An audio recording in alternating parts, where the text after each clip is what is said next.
Hi, I'm Sean Payton from Forum Antilles, the spokesperson for that group, an environmental group on the island. It's an action group and we endeavour to try and help save the environment of the island. Some time ago we were asked in February to help with gathering complaints for the amendment to what was then known as the ROB, or is now known as the ROB and zoning plan. Here's the point, we were lied and cheated to. We represented over 625 people. The government never took any recognition of the fact that we, Biceps, were responsible for 622 people who wished to complain. We were left out of the loop with regards to information, although meetings were held with Stanapa. None of us in Biceps or individually who complained were given the chance to be there or even to have our say. We were then cheated again when they once again held a meeting only 4 days, actually less than 4 days after they announced in the extra newspaper that there would be the final hearing with regards to the peers and their amendment so that the government can do what they want to do with regards to developing this island without too much caring about the environment. And so on the 20th of April, the announcement came out, and on the following Tuesday, I was supposed to have contacted over 625 people so that they could be aware of the meeting. It didn't happen. This kind of injustice, this kind of lack of democracy and lack of ear from the government has to stop. And I can assure you, as long as I am the spokesperson for Biceps, we'll be trying to do exactly that. I would like you to make it very clear to the government that I, as the representative of Biceps, was not notified in any way. Yes, you spoke to Stanapa. You did not speak to me in any way that I could share that with people who complained. We are speaking to you. You have not in any way represented the complaint that was put forward, and it's my understanding that your intention is to go back to the government and your process will follow through, and what we've said here tonight will be rubbish. And I'd love to see you prove me wrong, and in the meantime, whether these people go to the public prosecutor or not, I certainly will consider it. Okay. At a meeting with the governor of the island of Bonaire, we were told that she was not even informed of the fact that Biceps was representing these complaints. Much less was she informed that 625 of those complaints were actually given over to our entrustment. We were trusted with those letters and those people trusted us. Dr. Lydia Merencia, who is the governor of the island, said she was shocked and she'd like to see some proof. I suggest you look at the first video which we made, which highlights the exact fact of where we delivered the letters to, how we delivered the letters, and what information we gave with those letters. The government has lied to us, and this has to stop. The thing is that, you know, I'm a bit sorry that we have this conversation now. I think we should have had it earlier or before, because the truth is that a few weeks ago I had to sign, or I received what we call advies, you know, some advice which deals with this, yes, and in which they refer to this horsete. And referring that he spoke with Stanapa. I don't remember having seen the name of your organization. Yeah. Well, the thing is that what I remember having received, and you can know, I can inform you that I was quite concerned because the advice gave the impression as if the Stanapa agreed with what the drop was proposing. So that's when I approached Stanapa and I asked them if they could give me a written confirmation that they did agree with what was being said. And I'm not quite sure if the letter really said that, but we did an effort to be sure that the organization mentioned, your organization was not mentioned. We now sit here, I understand, Elsemarie, we had a meeting with the governor on Monday, that you surrendered a letter suggesting that you are now in agreement with the changes that were put forward in that first meeting. No, that's not how it is. Right. No. We had several meetings after that first public hearing with people of DROP, and our first remark was why would you have to change the zoning plan if this whole pier issue is already arranged by law in the nature ordinance and the island ordinance marine park? Right.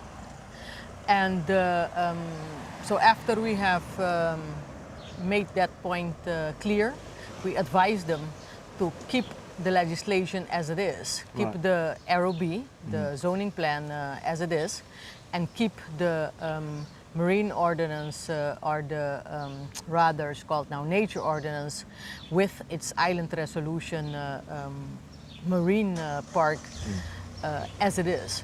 Right. 125 people in this small community took the time to sign a letter of complaint. The least they could do is take the time to read the letter of complaint, which was ignored by Miguel Martis on the night of the exhibition, which was supposed to inform us as to how the government had changed its mind. The truth is that actually what they did was they Googled the word dock and came up with a definition of pier, dock or platform, and decided that they didn't need to change the nature ordinance because they could change what a dock, platform or pier was called. This is an abuse of their power, and this is exactly where we will stand unless we change the nature ordinance of the island, because this is what gives the government the right to make decisions without a mere report, without an environmental impact study, and without consulting the proper environmental bodies that would give them the insight they need to protect their environment. And that's the whole problem with all of these discussions. Everything is open completely to interpretation. In other words, there is no straight line, because I'm not necessarily against piers or development or tourist projects or specifically a tree hugger, and I want no piers, and I want no this, and I want no development, and I want every piece of coral gently touched by satin kissing. What I'm saying is, there is no straight line. Okay. I was so disappointed when we attended the meeting, which was supposed to explain to us what was going on, that the Commissioner, James Kroon, did not even bother to attend, even though he set the date. It was left to a civil servant to explain to us how Bonaire was in construction for the next 6 years anyway, with a smile on his face, and we should just grin and bear it. CZ has a building permission 20 years ago. The changes that have been come after that is not anymore for those that has a permission 20 years before that has come. What we'd like to see is the mere report from the developers. That Yeah, would be that's nice. another thing that we have not seen, huh? Right, right.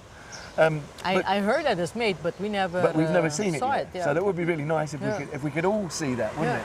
Yeah. But in principle, I mean, it's a very difficult thing, both for Stanapa and for people who are concerned about the environment, because on the one side we have the people who want that little piece of modern day life, want that little piece of new car, and will want, you know, the things that go with it. And on the other side, we have to find a balance. I think it is fairly clear to see from this nature ordinance that there is insufficient and ill-written articles which allow the government to pursue their own unchecked agenda. It is the government's own policy, which they made after the Lenny. After Lenny, the government themselves announced that no more restaurants will be built. They officially announced it in a letter to Sand Dollar Development that they cannot rebuild the restaurant which was called in that time Green Parrot. And since then, the government consequently kept himself by denying requests to build a restaurant on the water. So that is another point that Stinapa is saying. Government has to keep himself to their consistent governance that they have been. I mean, look at this shore. We still don't have the Elkhorn back, right? I'm born and raised on this shoreline. This shoreline used to have elkhorns. Yeah, yeah. All gone. I used to snorkel from one side to the other of this shoreline. When I walk, I'm still looking for them. They're not here. Yeah, yeah. You know, so and it's it takes a long time for it to recuperate. And what is happening, even if it wants to recuperate, we keep on putting more stress on it. Look at this, at the side of this, all the dust, all the dirt which is standing along that. Yeah, that is what was left behind of the erosion. How bad is it, really? You know, what is really true in what we're saying here? I mean, how much, you know, dust, etc. is the work really generating? Do we have complaints? Do we have some kind of evidence, you know, of what we're talking about? And then, of course, we have more, you know, more basis, you know, to continue on this particular issue.